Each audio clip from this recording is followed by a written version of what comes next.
Hello and welcome to Bad News. I'm your host, Jorian Bassett. The headlines today are: a fire at Nottingham train station broke out last Friday. The UK are to give £44 million to France for more border security at Calais and other ports. A man has been shot to 22 years in prison following a swatting prank. And a fake restaurant in a garden shed became London's top-rated eatery. And in entertainment,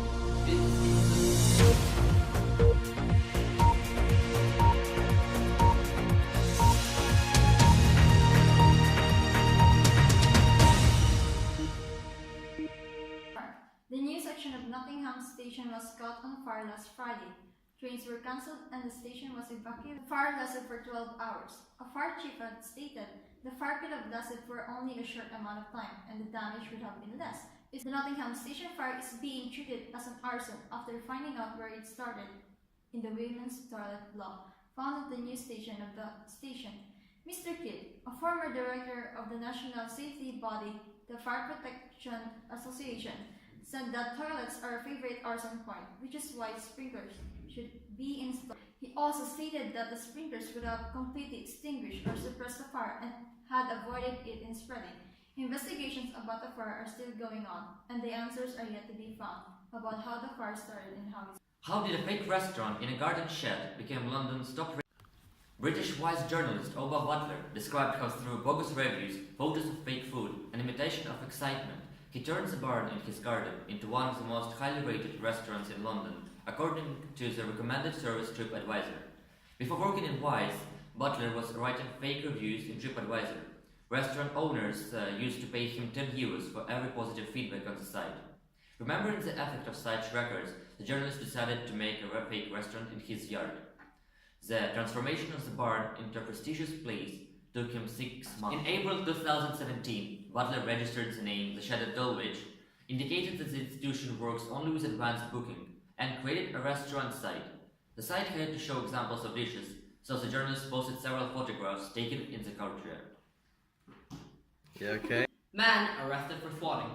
25-year-old gamer charged with manslaughter after calling the police with false information, or as some teenagers call it, swatting. On the 28th of December, 25-year-old Tyler Barris called the police and told them the fake information in behalf of his friend, who is still unknown. Police received a call saying that he killed his father with a gun and is holding the rest of his family hostage. This all started after one Call of Duty player lost $1 in a bet with a friend, and in anger, he called Tyler Barris to swat him. That player sent him his address to show off as if, you can't do anything to me. Tyler Barris currently spends 22 years of jail time and has a $500,000 bail. That's all. What's up, guys? Hi, Mom. Hi, Dad. French PM Emmanuel Macron met with Theresa May in the UK to discuss border security at Calais port. These talks come after Macron threatened to abandon the Le Touque deal, which allows English soldiers to board Calais without. For many years, Calais has been a hotspot for migrants trying to get access to the UK as asylum seekers, but with no way of getting across the Channel. 700 of them linger near the docks, and Macron says he will not allow for another jungle to be created. For reference, the jungle was a migrant camp near Calais, housing over 7,000 migrants at its peak. It was destroyed and the migrants evacuated in late 2016. The money from the UK will be put towards fencing, security cameras, and infrared detection technology at Calais and other ports in France. Britain will also be expecting to house a portion of the migrants currently at Calais. Many believe that the two nations would have been on bad terms due to the recent Brexit, but the two countries have continued to work together, Calais just being one of the issues they need to resolve. According to an Oxford study, public opinion is that the level of migrants that we accept into the UK should be dropped. This is one of the most controversial topics in the UK currently, and many believe it was a lack of knowledge about immigration that led towards the Brexit vote.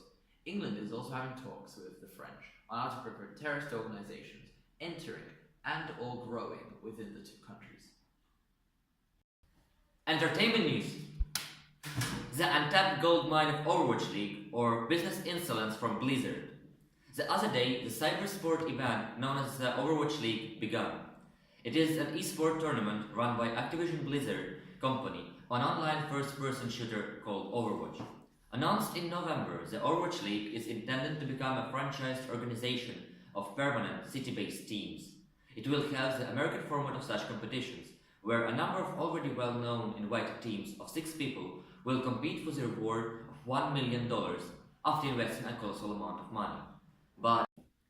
But what is expensive when we are talking about purchasing an esports franchise? A new report from ESPN could have the answer. It claims to have sources that say a single regional franchise in Overwatch League runs a cool $20 million on the low end as an entry fee. That is more than 10 times what a comparable franchise in League of Legends could cost, claims ESPN. The purpose of this action is unknown, but it already has its consequences. There were 16 invited teams, however over 2 weeks since announcement, no less than 4 esports organizations blinked. Now there are 12 teams, and Activision Blizzard has earned $240 million. Many fans asked why would such a wealth company put such a fabulous price, and why is it exactly 20 million? The answer is simple, explains Polygon.